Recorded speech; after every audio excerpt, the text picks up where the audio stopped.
का good luck tip क्या कहता है आप सभी के लिए? दोस्तों, आज मैं आपके लिए एक बहुत ही अच्छा टॉपिक लेके आ रहा हूँ। जो हमारे यंगस्टर जो दर्शक हैं, नौजवान बच्चे हैं, उनसे संबंधित टॉपिक है। आप सब ध्यान से सुनिएगा इसको। क्या आप जानते हैं कि आपकी लाइफ में सक्सेस के लिए आपके जो पहनने वाले कपड़े हैं वो बहुत इंपॉर्टेंट रोल प्ले करते हैं। हम कैसे कपड़े पहनते हैं और उन्हें किस तरीके से यूज़ करते हैं, इसका भी हमारी लाइफ में बहुत असर होता है। दोस्तों, इन दिनों हमारे जो देख रहे हैं सभी जो यंगस्टर्स हैं, उनके बीच में फटी हुई जीन्स पहनने का ट्रेंड देख रहे हैं। फेडेड जीन्स हुई, फटी हुई जीन्स, कहीं घुटनों से फटी हुई तो कहीं कहाँ से फटी हुई है।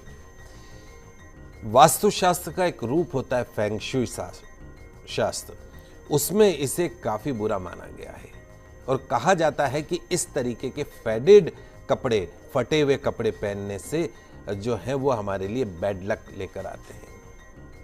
यही नहीं, इनफैक्ट कोई भी फटा हुआ या फेडेड कपड़ा कभी नहीं पहनना चाहिए, फिर वो चाहे कितना ही फैशनेबल क्यों ना हो।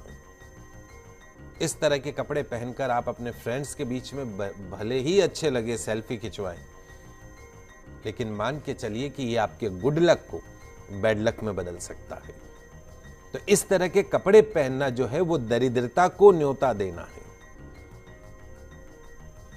यह सिर्फ बाहर जाने को लेकर ही बुरा नहीं माना जाता, बल्कि अपने घर पर हैं या घर में भी काम करते हैं तो भी आपको फटे हुए पुराने कपड़े नहीं पहनने चाहिए। यदि कोई आपको कहे कि बेटा आज आपको बनियान जो है वो फटी हुई पहननी है, आप पहन के देखिए, दूसरे दिन आप उठा के फेंक देंगे कि मैं फटी हुई बनियान क्यों पहनूंगा।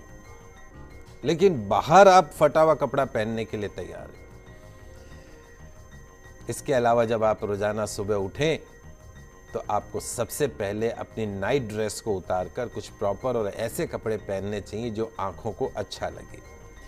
ऐसा करने से क्या होगा, आप पॉजिटिव वाइब्रेशन से भर जाएंगे और जब आप ऐसा रोजाना करने लगेंगे तो आपके लिए गुड लक भी लेकर आएगा। सुबह सुबह उठ के अच्छे कपड़े पहन के कांच के सामने खड़े होकर देखिए कितने सुंदर लगेंगे आप। आपकी आंखों में तो आप सबसे सुंदर इंसान हैं। अपने दिन की शुरुआत हमेशा एक अच्छी स्माइल से कीजिए। साफ सुथरे कपड़ों के साथ करनी चाहिए। इतना ही नहीं, कपड़ों को धोने के बाद उन्हें हमेशा धूप में सुखाना चाहिए। क्यों?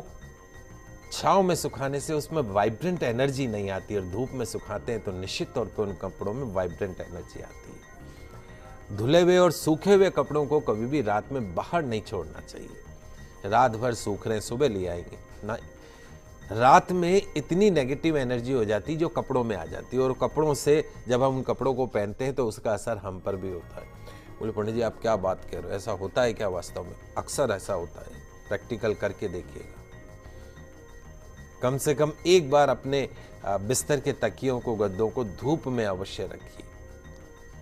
न केवल उनमें जमे हुए जो जर्म्स हैं, बैक्टीरियाज हैं वो मरते हैं, बल्कि अच्छी वाइब्रेशन, जो धूप की जो वाइब्रेशन है वो भी आती है। अगर घर में कोई बीमार है तो व्यक्ति जिस बेड पर रहता है उसके गद्दे और चादरों को भी धूप दिखानी चाहिए ताकि नेगेटिव एनर्जी बाहर निकल सके।